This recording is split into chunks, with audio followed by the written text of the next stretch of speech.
Un segundo. Está preparando la retransmisión para Cuando tú dices, retransmitir en Sandra, empiezo directo. yo, ¿no? Un segundito.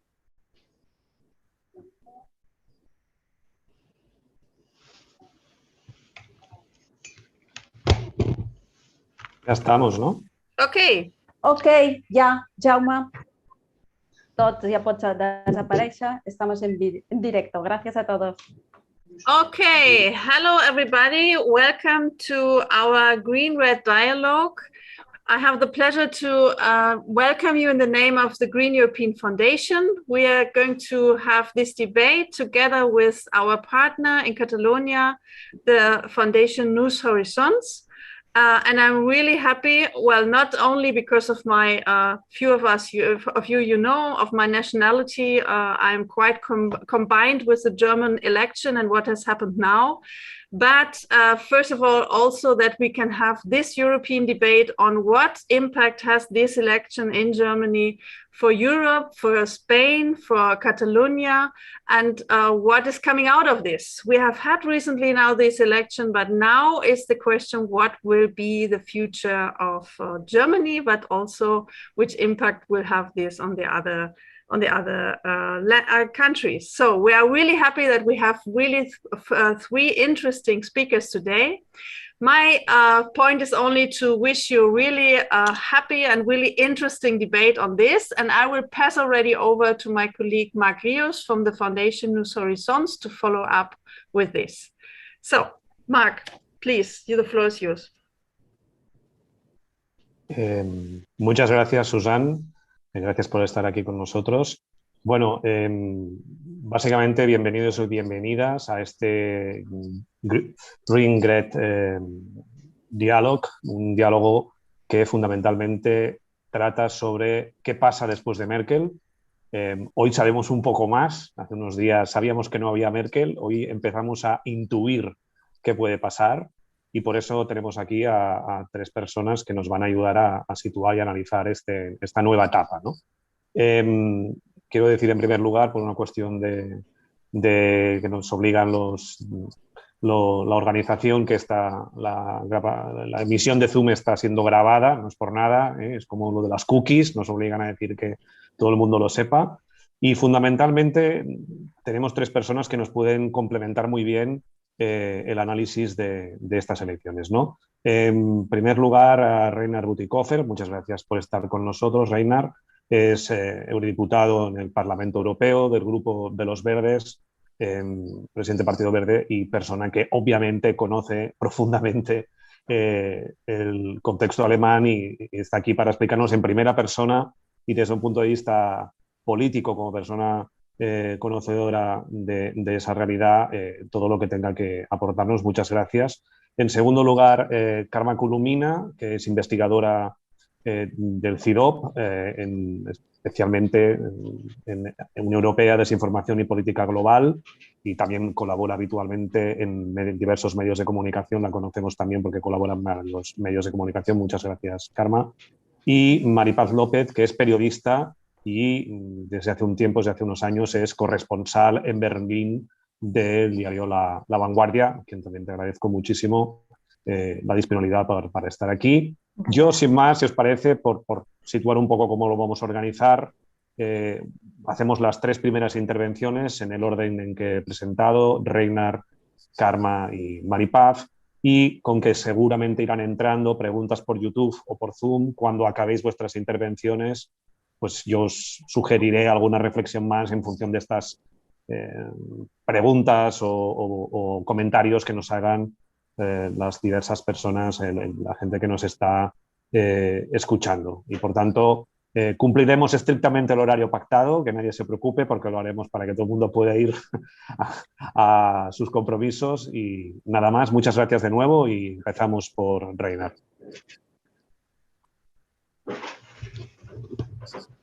Thank you, Mark. Thank you to the organizers, to Susanna and all the others. A pleasure to be with you and to have this exchange. The dust has not fully settled after the election on Sunday, but bit by bit, we get a much clearer picture of what is brewing. The foreign policy dimension and the European policy dimension did not play a major role throughout the campaign. In some of the most broadly viewed and most prominent debates, foreign policy and Europe didn't even pop up as a topic. But certainly the formation of a new government will have quite substantial impacts for European and foreign policy. Before I try to describe some of the expectations that I would harbor, maybe it's adequate to just give you a few hints as to what the novel character of this election really is, because I believe that it opens a new era in German party political history. This is probably going to be the first election that will result in a three-partite governing coalition. Hypothetically, there could be a new so-called grand coalition cooperation between socialists and Christian Democrats under the leadership of the former. So an inverse große Koalition, but I don't think this is very probable at all. They hate each other as best they can, and the public hates the idea too. Große Koalition has governed for 12 of the last 16 years, and the Germans have basically had it. So since the left did miserably badly in the election, they barely survived in parliament, even though they did not cross the 5% threshold. The hypothetical option of a coalition between the socialists and the left and the Greens is not possible just arithmetically.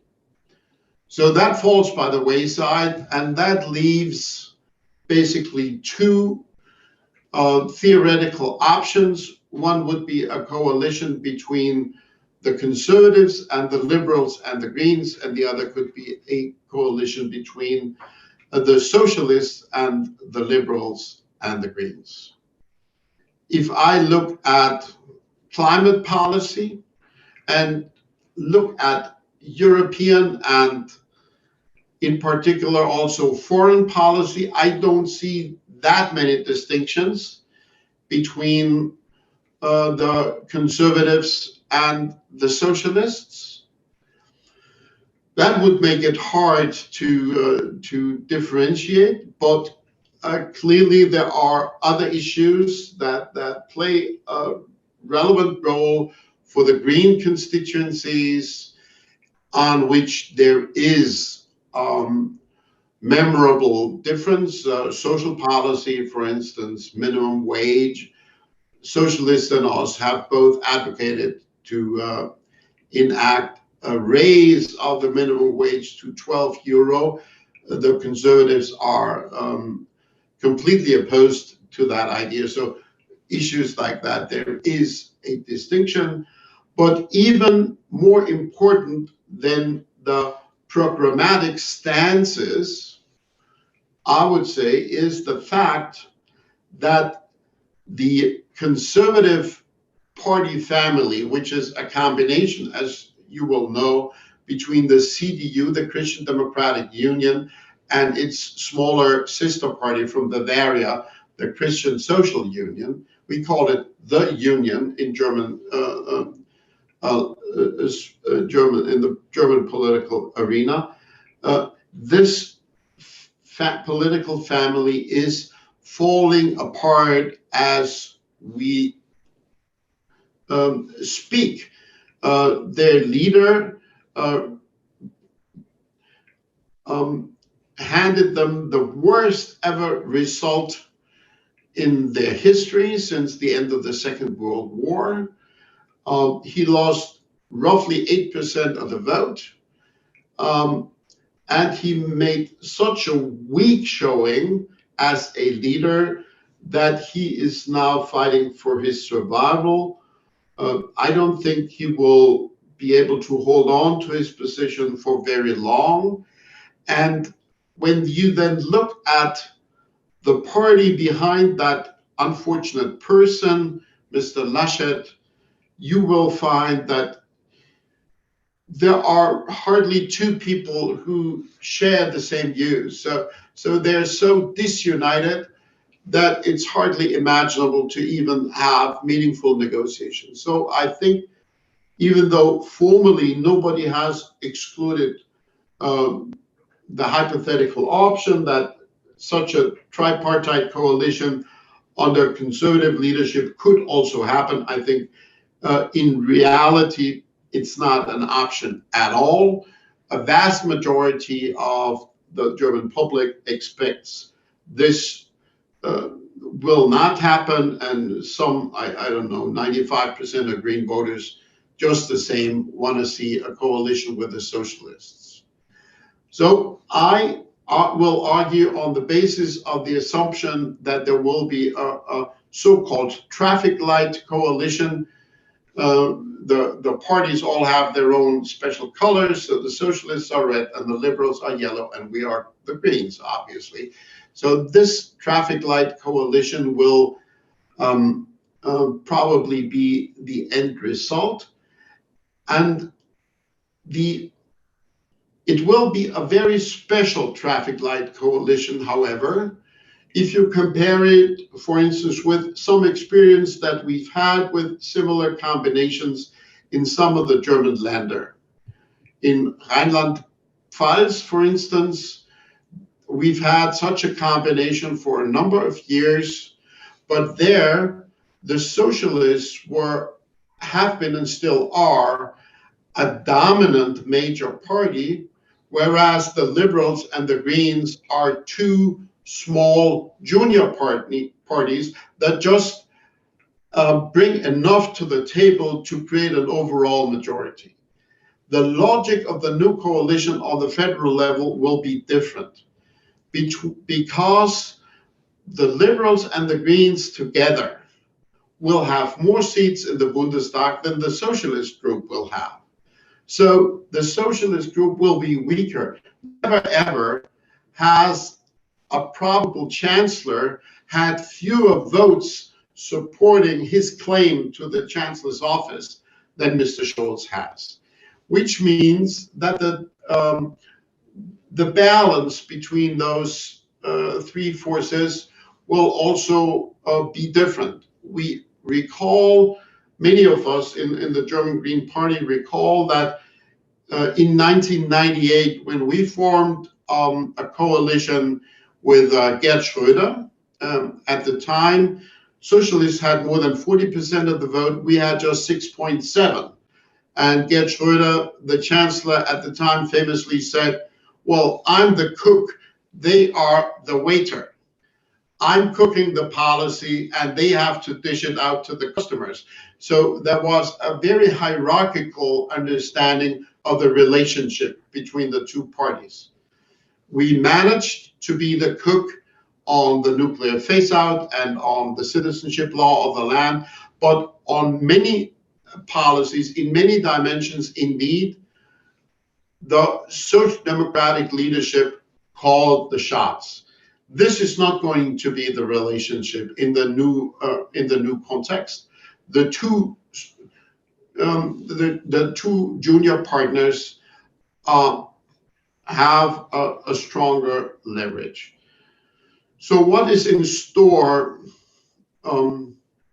for the rest of Europe and for international relations? it is hard to sort that out because the substantive negotiations haven't even started. And there are many contradictions between the starting points of the three different parties.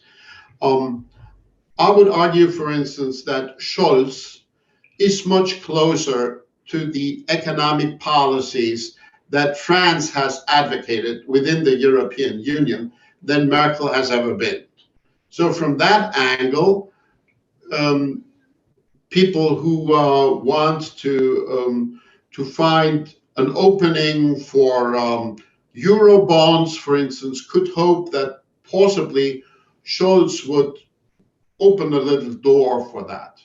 On the other hand, the liberals pursue a fiscal policy or advocate a fiscal policy for Europe that is more on the lines of the Dutch Premier Rutte, the leader of the New Hanseatic League, who doesn't at all want to go a single small step in that direction. So this is just one example for the contradictions that you will find. On other issues, I would say that the liberals, the interesting fact is from issue to issue, you will have different combinations of forces. There are issues where the Greens and the Liberals will form a front vis-a-vis the Socialists. There will be issues where the Socialists and us will be closer together, and there will also be issues where the Liberals and the Socialists will be closer together. So this is going to be a very complicated relationship. On industrial policy, the Liberals and us will both advocate much stronger innovation efforts with regard to the digital transformation. The Socialists have been among those parties that have been dragging their feet on that count. We both will push hard. On the European Green Deal, we will, of course, be the major advocates for a strong strong German contribution. The Socialists are modestly open to that. The Liberals have a lot of misgivings about that. From all the parties that ran, with the exception of the far-right Alternative für Deutschland, the Liberals were analyzed to have the weakest proposals on climate policy and environmental policy. On social issues, I mentioned minimum wage, social inclusiveness. Probably the Socialists and the Greens will be more open than Merkel ever was. Scholz has advocated completing the banking union, which is something where Merkel dragged her feet. The Liberals have misgivings about that. We would be very much in favor of pushing that agenda. So you can go around and look at different perspectives of different policies. The Socialists, as well as us, would advocate own resources for the European Union. The Liberals are reluctant in that regard. So that is to be slugged out over the next, let's say, 2 months or so. On foreign policy, interestingly, the Liberals and us have more in common. The Liberals and us both advocate foreign policies that are not just automotive foreign policies, as some people have quipped about Merkel. They have taken strong stances on human rights, for instance, in the context of Turkey, but also in the context of China. The German Greens and the German Liberals are two parties that are very critical of Merkel's China policy and would want to move in a more critical direction. Last point, I believe that you should expect from Berlin in the future a more European approach. What do I mean when I say that? I am thinking, for instance, of Nord Stream 2, where the German government insisted on a project against the majority in the European Parliament, in the Council, and in the Commission, basically pursued a Germany first policy. There are other examples where Germany under Merkel has mostly looked for its own interests and only in the second approach, maybe also for the European interest. The experience is that the relative strength of Germany has been deteriorating, even though the country is still the major force within the European Union, but its relative strength vis-a-vis others is waning. And because of that, there will be an imperative for the new German government to seek more alignment with European partners if they want to move the needle at all. So I think one positive expectation that you could formulate is Germany looking more for the interest of its neighbors. I stop here.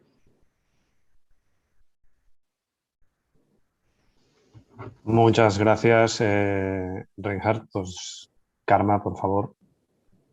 Sí, muchas gracias. Bueno, primero gracias por invitarme y por darme la ocasión de participar en este debate. Estoy muy de acuerdo, de hecho, con lo que decía Reinhard hasta ahora y su análisis.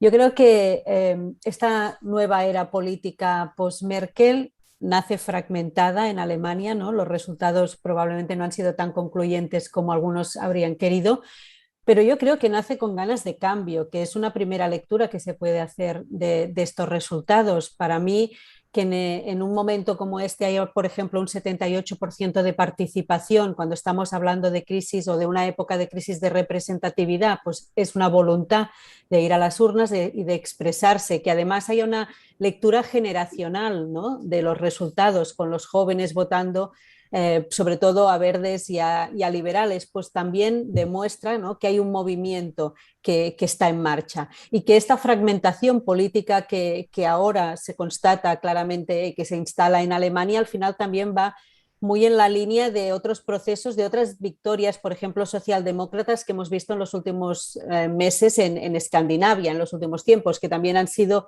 victorias que llevaban forzosamente a coaliciones, ¿no? Pero es la nueva realidad un poco en el panorama electoral europeo.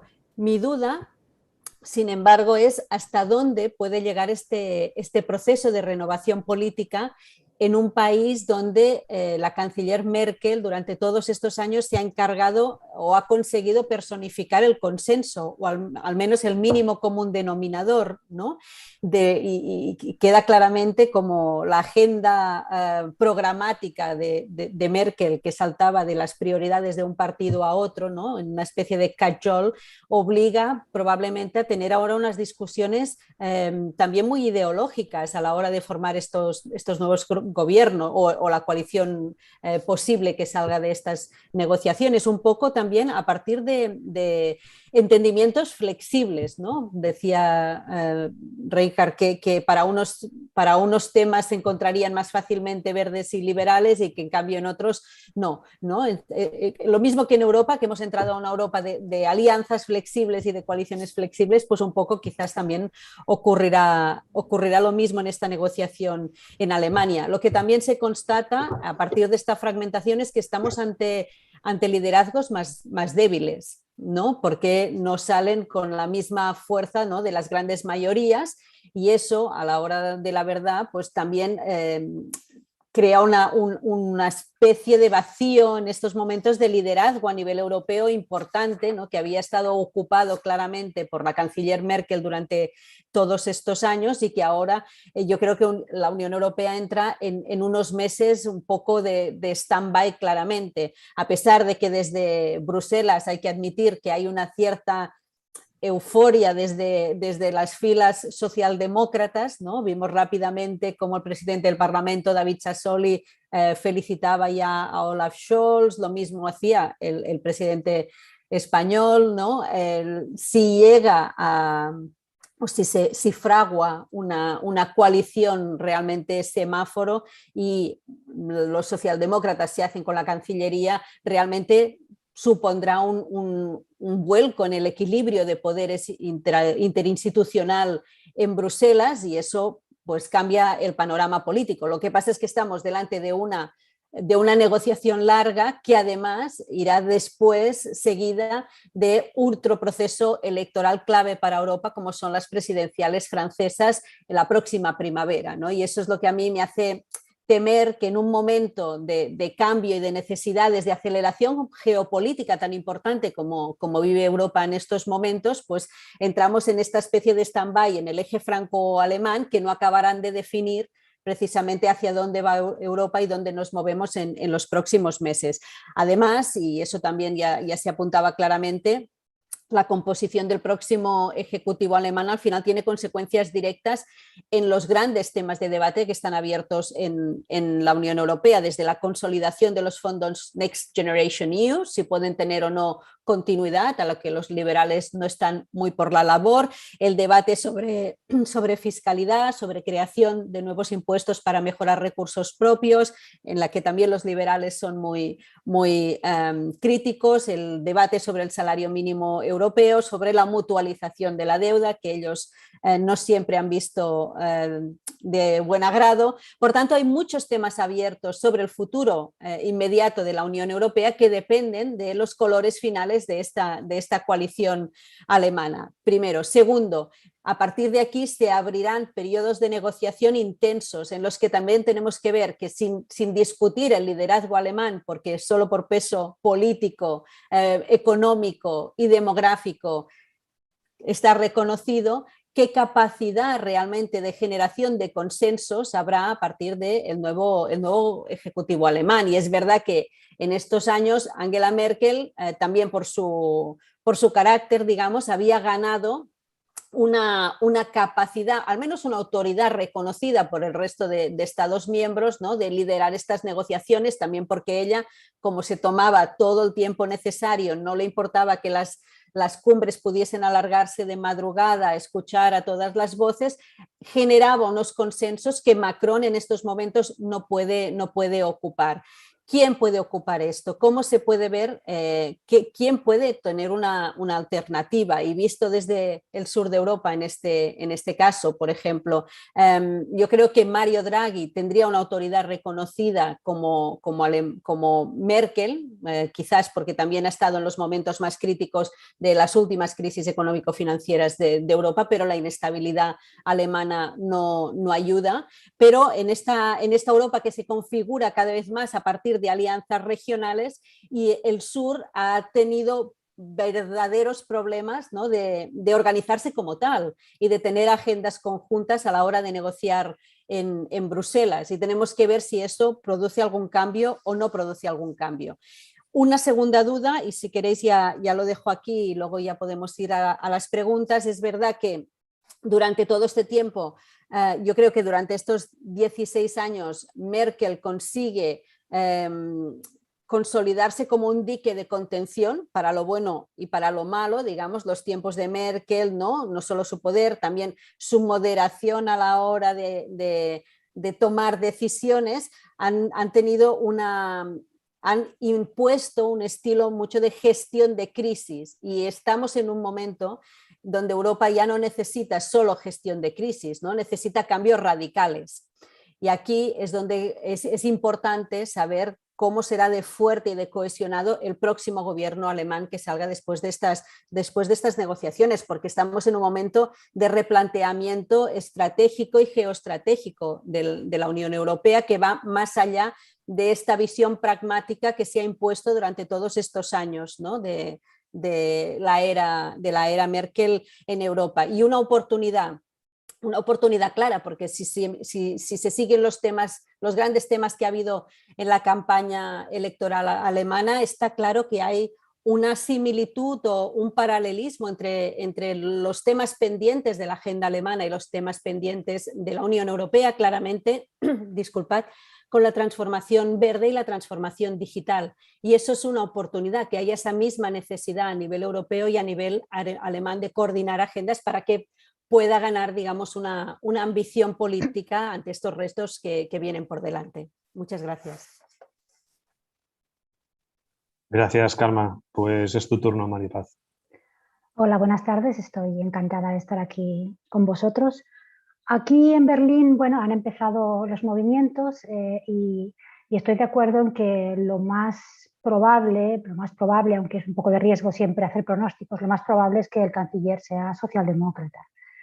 Porque a pesar de que tanto los verdes como los liberales se abstienen de indicar sus preferencias, bueno, los liberales lo han indicado un poco en el mismo calendario de contactos. Ellos han puesto en su calendario verdes, luego CDU y luego SPD, lo cual es ya decir algo.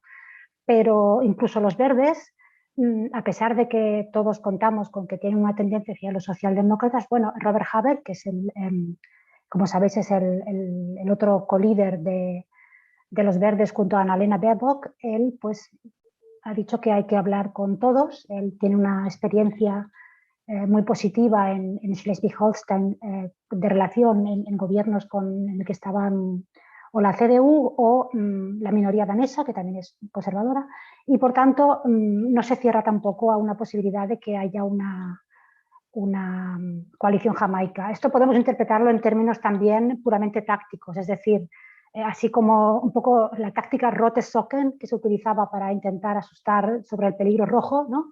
Pues aquí sería un poco asustar a Scholz con el peligro de Jamaica, ¿no? Entonces, pues así es una manera también por parte de los verdes y de los liberales de apretar un poco y obviamente conseguir más concesiones, que esto nos vuelve al tema que decía Reinhardt, de que esta coalición tripartita no va a ser va a ser una coalición en la que los tres socios están muy igualados y el canciller, sí, será canciller nominalmente, pero representa una tercera parte, ¿no? del grupo. Entonces, otro de los indicios que podrían hacer pensar que efectivamente el canciller va a ser Scholz es que el martes, en la constitución de los grupos parlamentarios salidos de las urnas, en el grupo parlamentario conservador, que como sabéis, la CDU y la CSU tienen todos sus organismos separados, excepto las juventudes, que son conjuntas, y el grupo parlamentario, que también es conjunto. Bueno, pues en ese grupo parlamentario la reelección del actual jefe de grupo, que es Ralf Brinkhaus, que es una persona próxima a Armin Laschet, se renovó por 6 meses, no por un año. Y esto es un indicio un poco de una anticipación de que vamos a pasar a la oposición y entonces quizá en 6 meses haga falta remodelar un poco el equipo.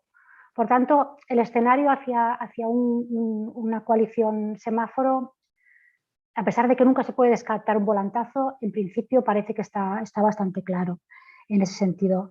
Lo que se ha citado hasta ahora por los otros dos ponentes no lo voy a repetir porque estoy básicamente de acuerdo en las diferencias que hay entre el FDP y los verdes sobre algunos aspectos concretos y en la escasez de diálogo sobre Europa y política exterior que ha habido durante la campaña. Estoy de acuerdo, por lo tanto no voy a abundar, pero sí quisiera decir que lo que se puede prever de Berlín hacia el sur de Europa, sí, de acuerdo, es probablemente algo mejor, pero es una mejoría que ya había empezado en realidad.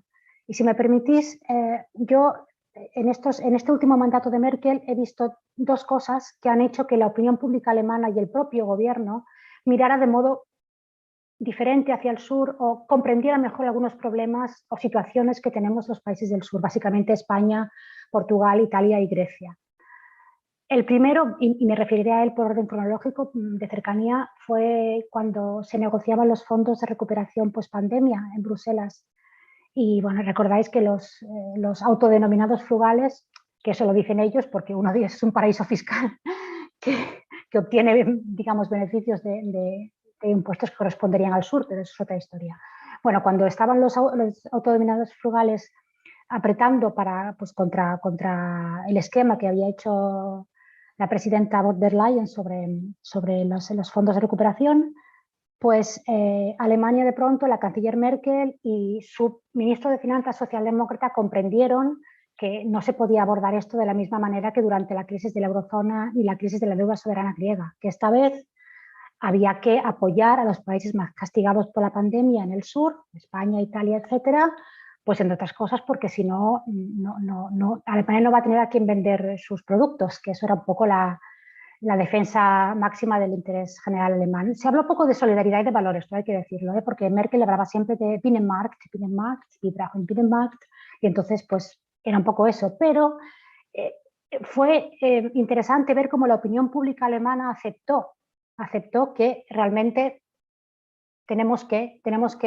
compartir los fondos, mutualizar, ayudarse, porque si no, Europa, pues la integración europea va a fracasar. Ese fue un momento. Y un momento anterior, que también para mí fue relevante, fue en el 2015, cuando se produjo la llegada de refugiados de Irak, Siria y Afganistán, que la canciller Merkel abrió las fronteras, estaban ellos atascados en Budapest, recuerdo que fui a cubrir esa historia. Lo interesante fue que de pronto Alemania descubrió esto.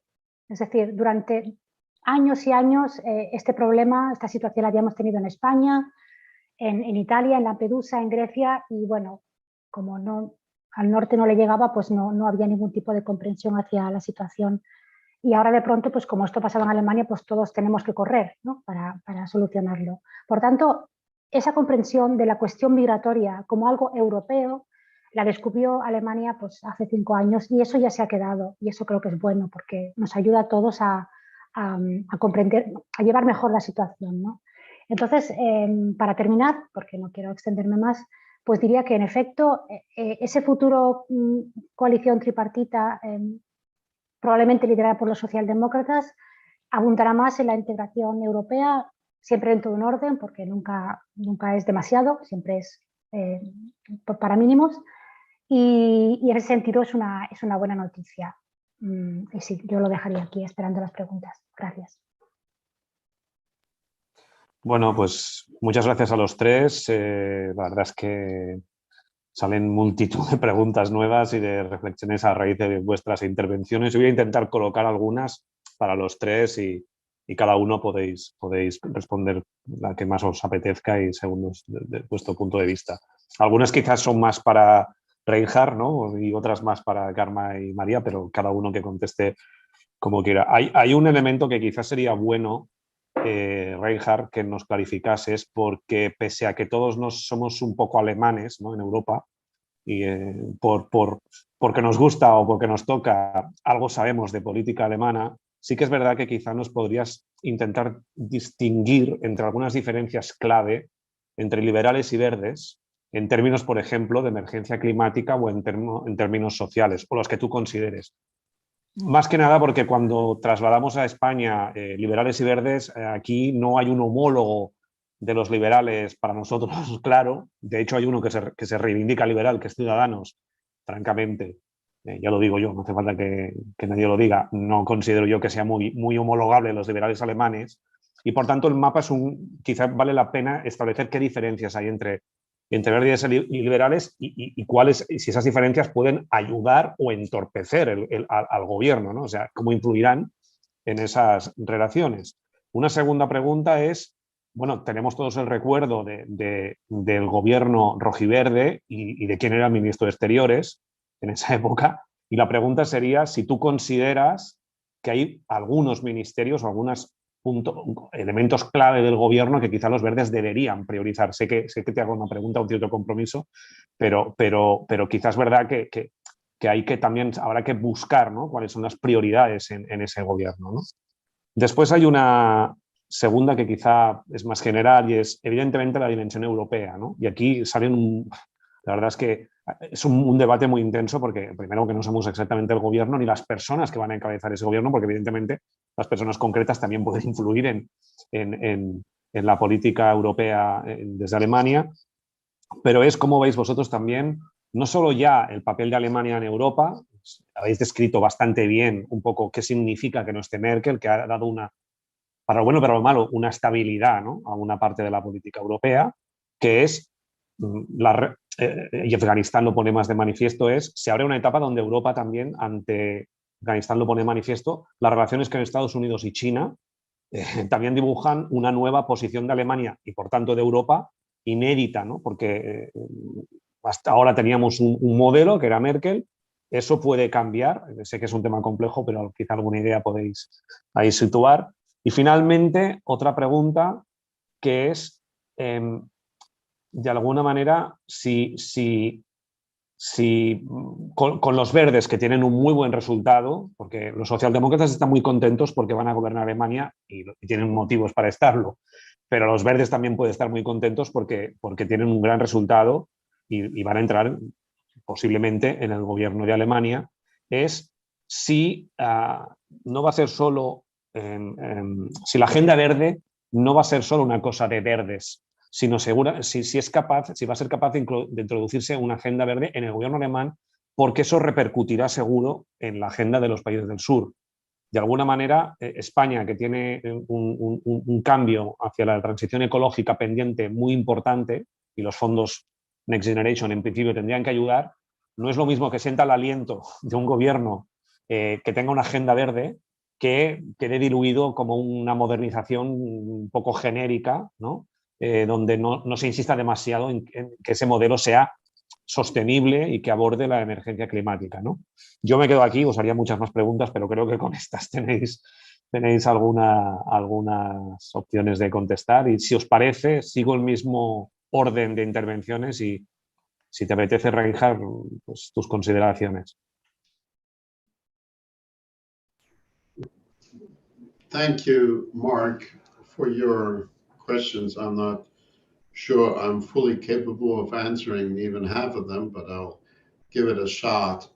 Let me start with your first question pertaining to differences between the Liberals and the Greens. As I said already, we are explicitly pursuing a climate policy that wants to force Germany onto a 1.5-degree climate path, meaning we want Germany to implement policies that will allow the country to contribute to a pushback against climate change that would limit the warming to max 1.5 degrees. Now, this is extremely ambitious. Some scientists tell us that even our policies are not guaranteed, if they would be fully implemented, to lead to such a result. But clearly on that count, the Liberals are the extreme opposite. Their ambition is very low, and they oppose a lot of the practical proposals that we're making. So, for instance, we're advocating a speed limit of 130 kilometers. That would contribute to having fewer traffic accidents and death, but it would also contribute to climate. The Liberals reject that. We advocate phasing out the internal combustion engine by 2030, meaning no new cars with an internal combustion engine would be allowed onto the market after 2030. The Liberals are rejecting that. We advocate finalizing the phase out of coal in the energy generation by the year 2030. The Liberals oppose that. The official position of the government is so far that this will take until 2038. So there are major differences, and to give you a general idea, I would say the Liberals are in favor of green industrial innovation. They are in favor of technological solutions, but they're not in favor of social innovation. They're not in favor of new rules that sort of shape the trajectory more forcefully. So they always attack us as the party that tells citizens how to live. And we argue that to fight against climate change is defending the freedom of the next generations. They argue that not overdoing it is defending the freedom of the people that live today. So that's a very, very generic distinction. Then on social issues, there's a clear distinction. We want to, for instance, to lift the sanctioning of people who are under the regime of the labor market reforms, the Hartz IV reforms. These people, if they don't apply for jobs, they can be sanctioned. We advocate that these sanctions should be dropped. That's not the liberal position. We advocate, as I said, a minimum wage. They object to the very idea. We argue for so-called Kindergrundsicherung, a basic social protection scheme for all kids that give the same benefit to all families for their kids, regardless of social status. Presently, rich people get better gratifications to look for their kids than poor people. So these kind of transformations, we want to have an insurance system that is called Bürgerversicherung, a citizens insurance system that treats everybody just the same, industrial employees and public officials. That is something that they oppose. So there are very clear distinctions there. We are in favor of shaping an industrial policy that pushes for a transformation. They would rather argue that this is something that should be done by the market itself. So they adhere to this old-fashioned market ideology. They are fiscal conservatives. We not that much. For instance, there is a rule, a constitutional rule preventing the government from borrowing too much in order to keep fiscal stability. We advocate a change of the rule to exclude infrastructure investment from that rule, because we argue infrastructure investment is certainly not wasteful spending. This is something that comes with a benefit long term, so it should not be hampered by this rule. The liberals object to that. Just a few distinctions that every German knows of. And at the moment, of course, we are looking at ways of possibly bridging those distinctions, which will be a very difficult task. Your second question was about governing priorities. I think it's obvious that we want to have the responsibility for enacting the eco-social industrial transformation of the country. So the climate policy, the environmental policies, the pertinent social policies that make that an acceptable proposition also for unemployed people and so on, people that are less well off, all of that we want to be responsible for implementing. That's our number one priority.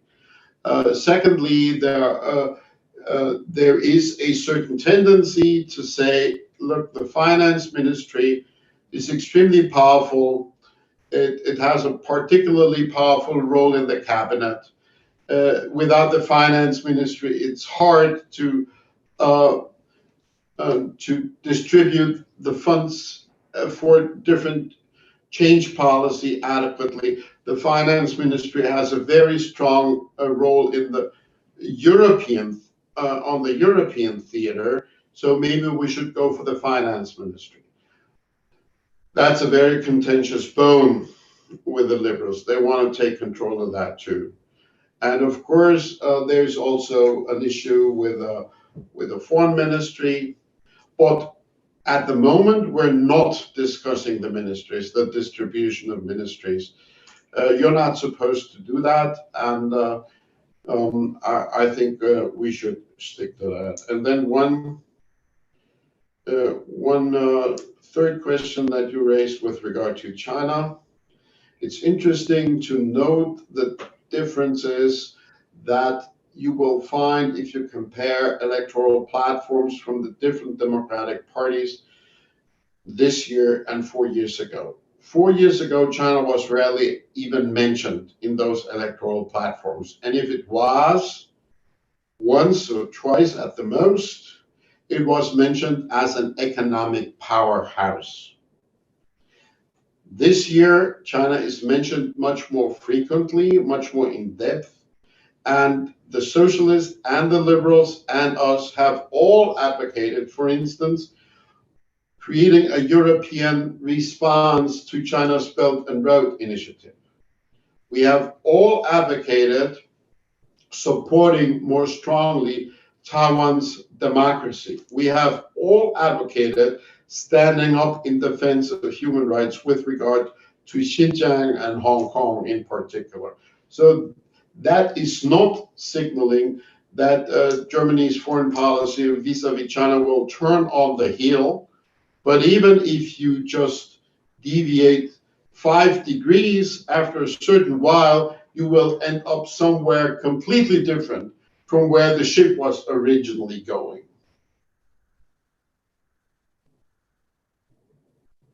Muy bien.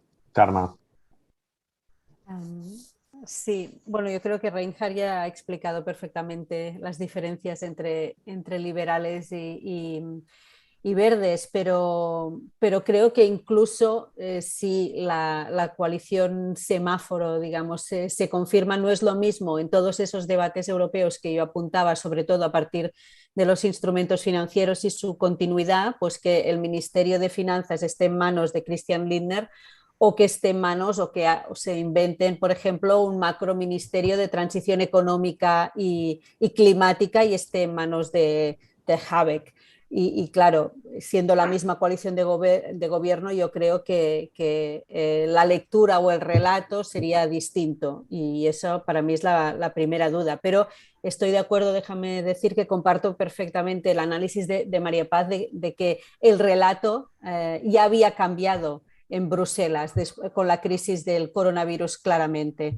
Ya, de hecho, hay una capacidad de reacción e incluso de aprendizaje de los errores cometidos durante la crisis económica y financiera, que hace que la respuesta comunitaria sea mucho más rápida, sea mucho más contundente también a nivel de financiación durante los primeros meses del coronavirus. Y este cambio de relato no sucede en Bruselas sin el beneplácito de la canciller Merkel, claramente porque son precisamente Francia y Alemania los primeros que hablan de crear este fondo especial de 500.000 millones de euros que después acaba evolucionando en el Next Generation EU. Por tanto, el cambio de relato ya estaba allí, lo que lleva también a plantearnos, ¿no? Yo creo que esta idea de la gran coalición siempre ha sido intrínseca muchas veces al trabajo de Bruselas y a la distribución de poderes en Bruselas, de hecho, y probablemente si nos referimos al discurso sobre el Estado de la Unión que hizo Ursula von der Leyen la semana pasada en el Parlamento Europeo, el día 15 en el Parlamento Europeo, ya era un discurso que tenía tintes socialdemócratas, ¿no? Que igual no casaban tanto directamente con su propia agenda, ¿no? Por tanto, sí que hay una evolución clara del discurso, de la retórica, ¿no? Y de la necesidad de tener un discurso y unas políticas sociales, ¿no? Después de ver las desigualdades tan profundas que se crearon después de de la crisis económica y financiera. Eso por un lado. Por otro, la política exterior. Yo creo que la política exterior alemana está basada en grandes consensos. Al final no hay unas grandes discusiones profundas. Primero, también es revelador que tuviese tan poco protagonismo durante la campaña electoral, la política exterior, incluso Europa en particular. Pero sí que es verdad que si alguien tiene unas propuestas un poco distintas, han sido los verdes, mucho más críticos con lo que la política exterior que ha habido hasta ahora claramente, ¿no? Y Reinhard ya había mencionado pues, la defensa de los derechos humanos en el Xinjiang, por ejemplo, claramente, pero también el fracaso final y caótico del despliegue militar en Afganistán y hasta qué punto eso puede afectar en un futuro próximo a la otra misión exterior que tiene Alemania en Mali, por ejemplo, donde también están allí en plena tensión, ¿no? y por acompañar a los franceses. En este punto de vista, que es un debate muy europeo, ¿no? de capacidad estratégica y de defensa, para Alemania siempre había sido muy importante contar con los británicos, ¿no? en esta visión de qué papel defensivo debía desarrollar la Unión Europea. La salida de los británicos cambia estos equilibrios internos en los que a Alemania no le gusta depender solo de Francia, que tiene una visión mucho más, digámoslo así, asertiva, ¿no? a nivel de operaciones militares en el exterior, y eso ha arrastrado hasta ahora, ¿no? esta falta de consenso dentro de la Unión Europea. Y a la vez, yo creo que esta visión tan pragmática de los gobiernos de Merkel, esta aproximación también pragmática, tan de intereses comerciales, incluso de dependencia energética, ¿no? de la relación que determina la relación de Alemania con Rusia y con China, es lo que también ha acabado arrastrando a la Unión Europea y esta dificultad tan profunda que tiene de tener una visión común respecto a cómo relacionarse con Rusia o cómo relacionarse con China, más allá de que oficialmente en los documentos oficiales ya se diga claramente que China es un rival sistémico, pero a la vez la conciencia de interdependencia y de dependencia económica pues acaba debilitando cualquier otro intento político. Y aquí sí que Alemania es un socio de peso que ha acabado y que puede contribuir todavía más a clarificar exactamente dónde se posiciona la Unión Europea en esta nueva realidad geopolítica. Y si ocurre como creo que apuntabas tú, Marc, precisamente, ¿no? que los verdes acaban teniendo pues, la cartera de política exterior, como ocurrió con Joschka Fischer, bueno, podría claramente haber como mínimo un discurso y una aproximación distinta de la que ha habido estos años. Bueno, yo me he apuntado aquí varias cosas para ir diciendo, igual las digo un poco de modo deslavazado porque no quisiera repetir. Estoy de acuerdo en que realmente en esta campaña no se ha hablado apenas ni de Europa ni de política exterior, pero tampoco es tan extraño porque al final en ninguna campaña a los votantes les importa demasiado lo que pasa afuera. O sea, casi todos pensan en problemas más inmediatos y en su propio país. Por lo tanto, eso en ese sentido no ha sido tan sorprendente. Y más siendo un país como este, que es una nación exportadora y al final lo que interesa es tener una política exterior de apaciguamiento para poder vender coches o lo que sea, lo que Reinhard decía de la política automotiva, ¿no? de la canciller Merkel, pero que es una tradición en realidad de todos los gobiernos alemanes. Entonces, en ese sentido, ok, se ha hablado muy poco de política exterior. Luego, querría apuntar sobre el reparto de ministerios, que si bien técnicamente, si bien por elegancia no podemos decir que eso es lo que se está haciendo, pues en la realidad pues sí un poco, ¿no? Porque aunque Robert Habeck haya dicho que no se habla de decisiones de personal ahora, la realidad es que los verdes, su resultado no ha sido tan bueno, la verdad. O sea, ha sido su mejor resultado histórico, evidentemente, casi el doble respecto a las pasadas elecciones, pero pensemos que en abril había llegado a estar al 28% de los sondeos, que es que nos planteamos que tendríamos una canciller verde. Y por tanto, luego los varios errores cometidos por Annalena Baerbock y también una cierta campaña de ataques exagerados por parte de determinada prensa y en las redes sociales contra la candidata, pues han hecho que se fuera desgastando y ahora precisamente ese desgaste de Annalena Baerbock es lo que hace que Robert Habeck está volviendo como un poco a la primera línea. Por tanto, ya hay filtraciones, se habla de que él sería el vicecanciller y no ella, a pesar de que ella fue la candidata, y al frente de ese macroministerio que citaba Carme, de un poco todo, ¿no? Un poco transición económica, climática, etcétera. Y realmente Christian Lindner no va a renunciar al Ministerio de Finanzas, porque para ellos, para los liberales, el Ministerio de Finanzas es la manera que ellos consideran que pueden satisfacer las promesas electorales que han hecho a sus votantes. Y en la memoria histórica del partido está que en la última coalición que participaron con Angela Merkel en el segundo ejecutivo, pues bueno, se contentaron con el Ministerio de Exteriores, que es un ministerio muy prestigioso, con mucho relumbrón, pero que al final no lleva poder interno. Y Guido Westerwelle aceptó esa negociación y la legislatura siguiente pues desaparecieron del Bundestag. Es que han estado fuera del Bundestag del 2013 al 2017 y eso es una herida en un partido que no es fácil de sobrellevar. Por tanto, Lindner la tenía muy presente cuando hace 4 años rompió negociaciones para el intento de coalición jamaica que quería hacer Merkel, porque no se fiaba de poder conseguir sus objetivos, y ahora está decidido a poder hacer lo que quiere hacer, y eso realmente pasa por el Ministerio de Finanzas. No me imagino cómo puede ser que no lo consigan, porque basta con amenazar que si no tienen el Ministerio de Finanzas apoyan a Laschet como canciller y ya se acabó la discusión, ¿no? Por tanto, yo nuevamente haciendo política ficción me parece que eso está bastante claro, ¿no? La única aquí cosa que es complicada para los ecologistas es que es un partido que evidentemente pues defiende el ecologismo, el pacifismo, el feminismo incluso, por eso optaron por una candidata mujer. Entonces ahora, si a última hora nos encontramos que los grandes ministerios están ocupados por todo hombres y a la Lena Baerbock la aparcan en el de Exteriores, pues quizá es un poco difícil de sostener delante de los votantes jóvenes del propio partido, y eso vamos a ver cómo se soluciona. Quería no sé qué más añadir. El tema de China, que antes decíais. Efectivamente, China sí que es un tema en política exterior que podemos aventurar que el próximo ejecutivo sí que lo variará un poco.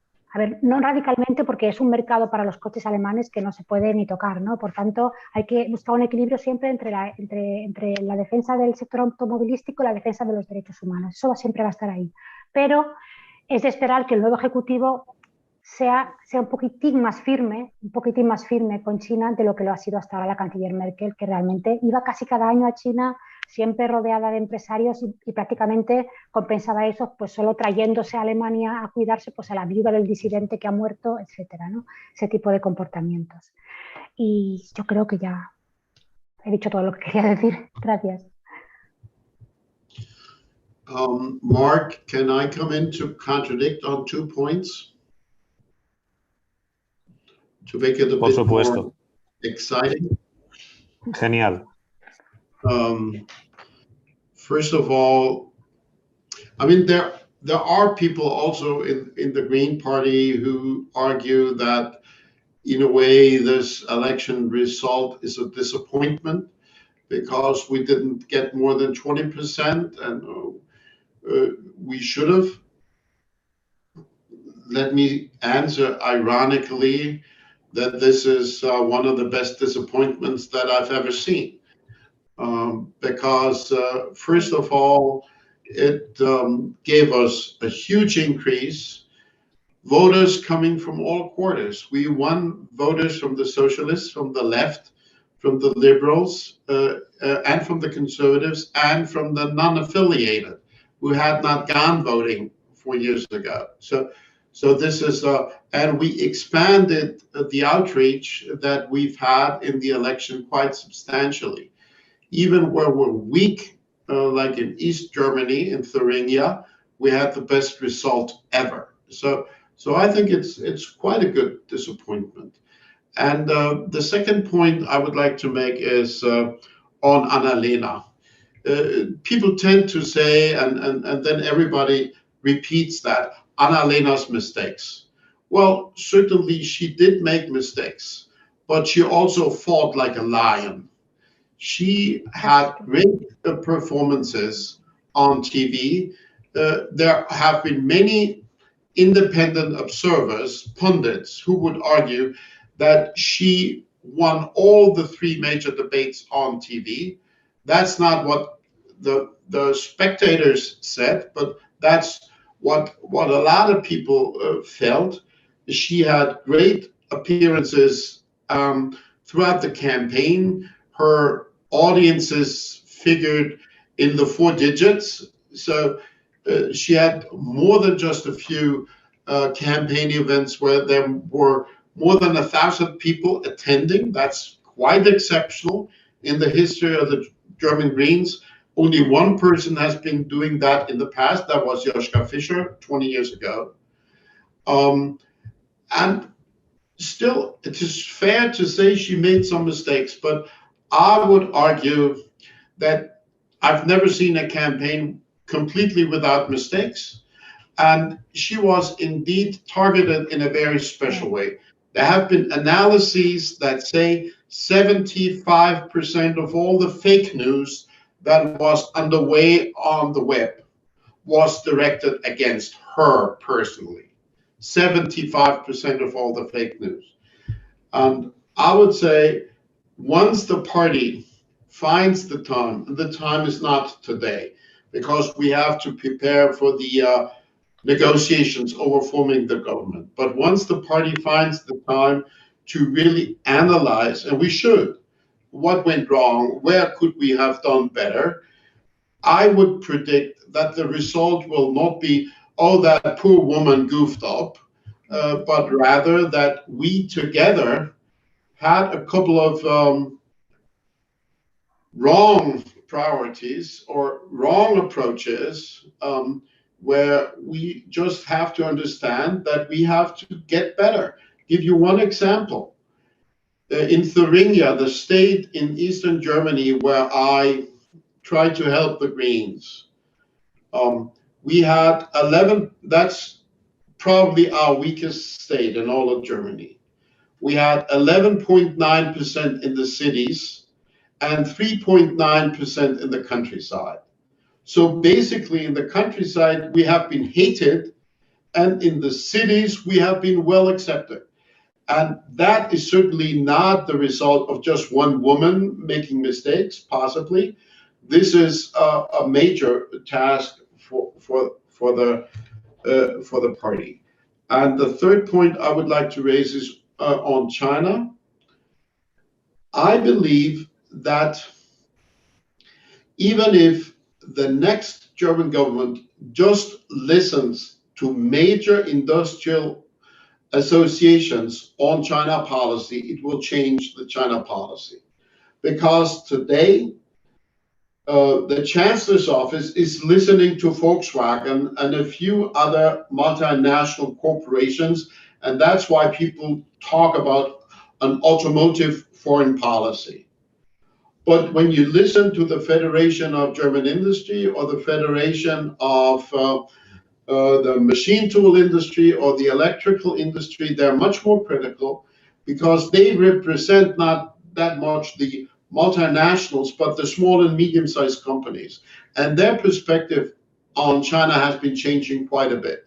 So this is not human rights versus business. This is, interestingly now, human rights plus a major sector from the business community versus the multinationals.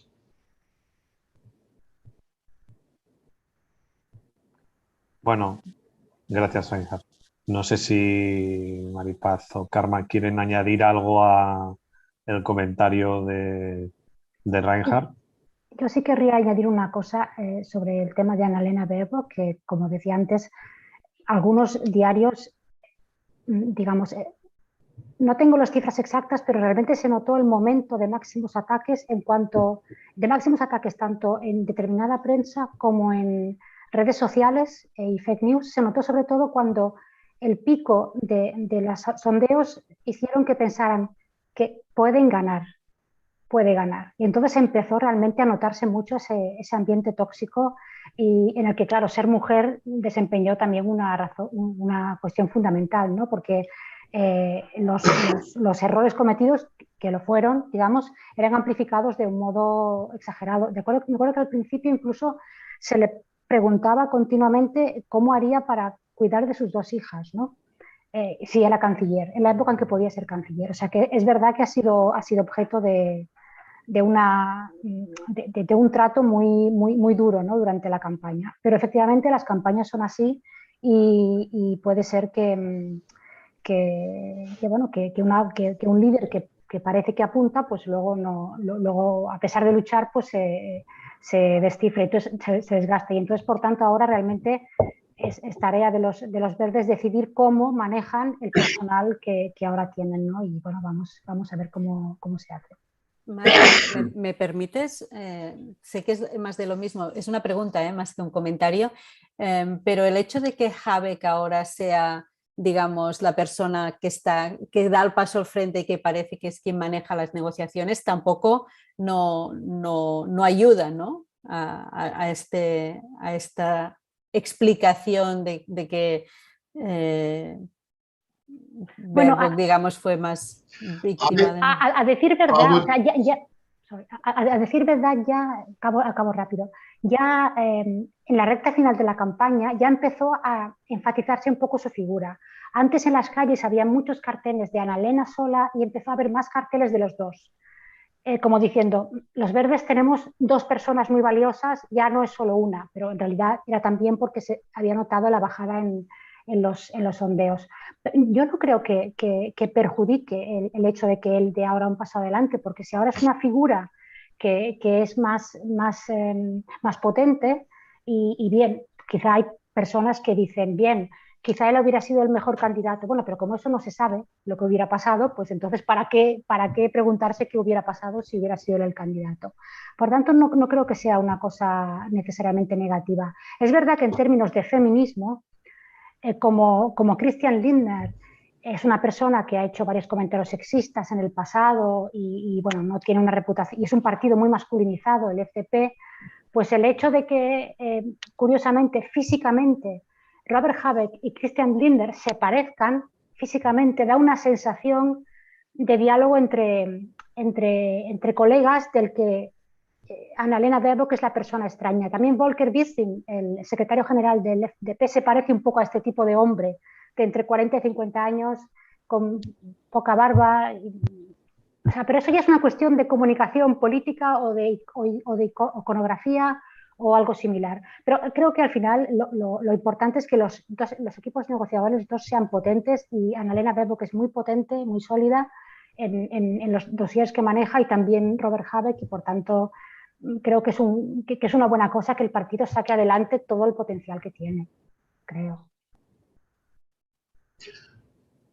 I would argue that the great successes that we have had before this election campaign, starting in early 2018, when both Annalena and Robert were elected co-leaders, have to a large degree depended on the collaboration of the two as a team.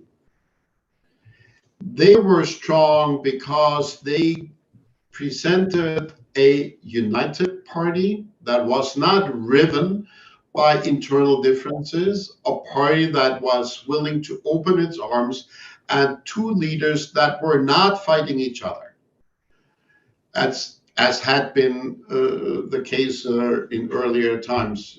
Susanna knows that well. I've been the leader of the party for 6 years. It was different at the time. So this team spirit played a very positive role. And I think one of the failures that we suffered during the campaign was that we did not succeed in convincing the public that we did not break up the team to promote Annalena and demote Robert, but that we were offering two number one I think that was the attempt. When they were presented in the party conference, they were presented as the two co-leaders of the campaign, of which one was supposed to become the chancellor if the fate would foresee that. And now I think the task for the party is again to return to the successful period of having a team of two co-leaders. And of course, some media now argue, well, she was number one, and now she's being demoted and he's being promoted, so he takes over as number one. This is not going to happen. I can tell you, it's not going to happen. That's not how the Green Party works. And there are already quite a few voices inside the party and also in the public, let's say, we're not going to play along with a game plan where the woman fights hard. Of course, she does make mistakes, so everybody else would have made mistakes too. And then after the fight is over, the men take over again. That's not going to happen. I also want to just clearly say this one thing. She was not selected, the chancellor candidate, just because she was a woman. That would not have been enough. She was chosen as the chancellor candidate because she was Anna-Lena, because she was the woman with certain characteristics, with certain capabilities, with a lot of trust in the party. You should remember that in her last election, she had 97% of the vote. Nobody had ever any result comparable to that. So I think there are some awkward appearances there were during the campaign, but I would predict that the party will again pull together. The negotiating team will be consisting of 10 people, 5 from the Reale wing, 5 from the left wing.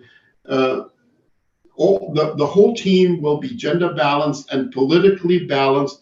I would predict that this is not going to be, after a phase of transient feminism, the return to the big male leader.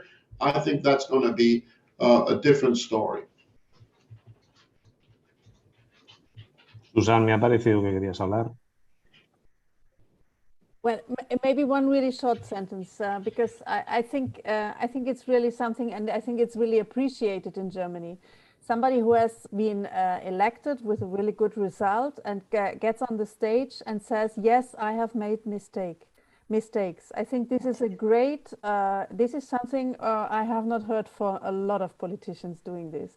And I think this is something what is really important to be of the personality on this. So this is not really, I'm scared of, not on the party, and that I think even a lot of people in the country are thinking that it's good to have a woman there really, and if you see, like, she's not only being attacked to be a woman, also because she's another generation.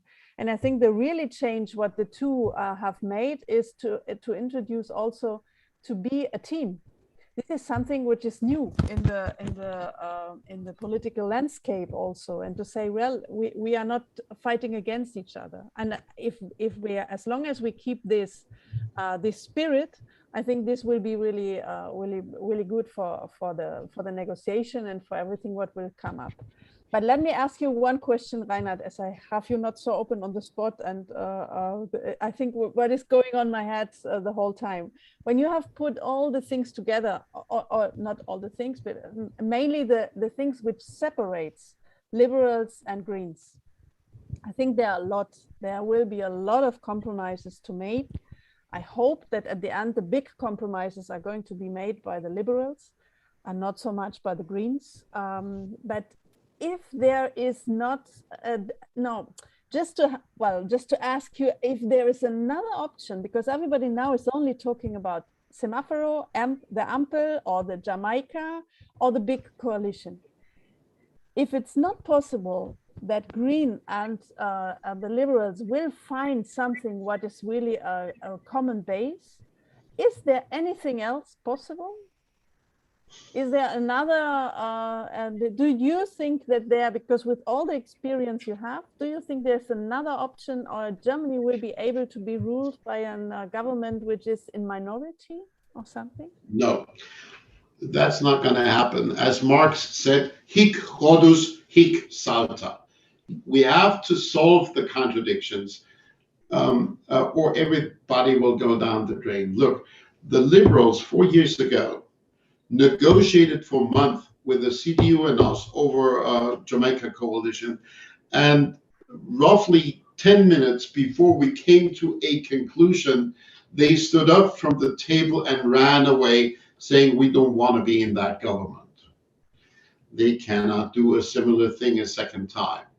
It cost them dearly. They cannot afford that. And Lindner personally cannot afford. He has to find a solution. Us are under a similar strain.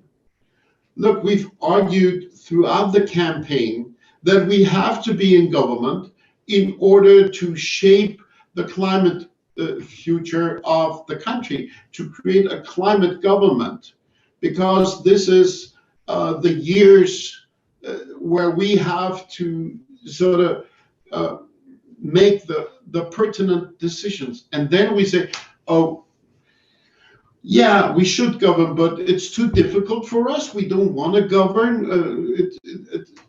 And the socialists, it's only the fourth time since the Second World War that the socialists have won more seats than the Christian Democrats. Scholz pulled off a surprising success. He cannot waste that opportunity. He would be laughed out of the country. So everybody is under the same law, and that law says you have to be successful in negotiating, which means that everybody has to be willing to make compromises. So, for instance, give you an example. We would prefer to have new rules on the Stability and Growth Pact, more flexible rules. I guess the Liberals will be completely opposed to that. Well, maybe the solution is to just keep the rules as they are and to accept that they're not being enforced. And this is a bit cynical and a bit pragmatic. And there will be, I would expect, there will be different achievements for different parties in that coalition. We have to win big on climate. We have to win big on protecting children and helping families. So these have been two core issues for us. We can hardly strike an agreement where all of that comes to naught. The Liberals have different priorities, and that will force us to be willing to make compromises where they will then boast of their own successes, and similar with the socialists. This is how it goes, and a lot of people will be disappointed. But I again want to recall the experience of 20 years ago. We went into a coalition with the socialists at the time from a much weaker position. We had 6.7% of the vote then. Today we have more than double the number. We managed to have only 4 major goals inserted into the coalition contract: the nuclear phase out, an eco tax, changing the citizenship law of the land, allowing people born in Germany to become German citizens, and same-sex marriage. Those 4 major reforms were the price that we asked for to enter the coalition. We gave up on almost everything else. We gave up on pensions, we gave up on labor market, we gave up on economic issues. We stuck to our guns and we stuck to those 4 priorities.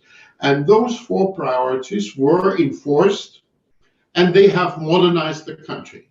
And today, with the exception of the extreme right, nobody is in favor of keeping nuclear. The green transformation is widely accepted. The citizenship law of the land is widely accepted. Same-sex marriage has been bolstered since then. So I think the expectation that everything will be red and green and then a little FDP, a little liberals as best supporting character, that will not work. You have to find a way of respecting your partners and allowing them to be successful if you want to be successful yourself in that kind of a coalition. Bueno, muy interesante, muy interesante. Nos habíamos comprometido a acabar a las 5:30. Nos ha llegado una pregunta que nos pregunta alguien, nos pregunta Joan, por los resultados de Die Linke, que han sorprendido a la baja. Yo no sé si podéis decir en un titular vuestra hipótesis, Reinhard, de por qué Die Linke ha tenido esos resultados en una frase para no salirnos de tiempo, o Maripaz. The scriptures says, a house divided cannot stand. And the Linke has been a house divided not just once, but twice. Uf, es que no me veo capaz de hacer un titular corto. No. La familia de Linke es tan compleja, tan complicada y realmente les ha salvado, como siempre, la fuerza que tienen algunas zonas del este, ¿no? Que les ha permitido tener al mínimo de 3 circunscripciones de mandato directo, que es lo que te garantiza la presencia en el Bundestag. Todavía hay muchos alemanes que analizan Die Linke como el partido que viene del partido único de la antigua RDA y que por tanto eso les da mucho miedo. Pero curiosamente, mira, yo hace un par de semanas estuve en Erfurt y estaba hablando con un político comunal que era verde, por cierto, y él me dijo, mira, 1000 veces negociar con los de Die Linke del este que con los de Die Linke del oeste. Dijo, porque los de Die Linke del este han tocado poder, han trabajado en gobierno y es posible llegar con ellos a compromisos. Con los de Die Linke del oeste, me dijo, están locos. Ahí lo dejo. Bueno, interesante. Yo solo en una encuesta que se hizo la misma noche, de estas que analizan trasvase de votos, yo vi una gran fuga de votos hacia el Partido Socialista y a los Verdes. Entiendo que también había ahí un voto útil, ¿no? Dos fuerzas que le competían mucho, que eran, una podía ganar, la otra casi también, y podían formar parte del gobierno, y entiendo, supongo, me imagino que habrá influido también en ese voto que puede dudar entre unos y otros, ¿no? Yo os quisiera agradecer muchísimo vuestra participación, ha sido interesantísimo, me he quedado con bastantes ganas y creo que la gente que ha estado aquí. Y sobre el debate de coaliciones y gobiernos, creo que hay una frase muy buena que dice que cuando estás en la oposición, cuando estás en el gobierno tienes problemas, pero cuando estás en la oposición tienes un problema. Y yo creo que los verdes están más por tener problemas que un problema, y eso no quiere decir que sea nada fácil gestionar lo que viene ahora, y por tanto ánimo a Reinhard por la parte orgánica que le toca, y muchas gracias Maripaz y Carmen por vuestra colaboración. Un saludo. Gracias a todos. Ha sido un placer. Adiós. Igualmente, sí, un placer. Muchas gracias. Vielen Dank.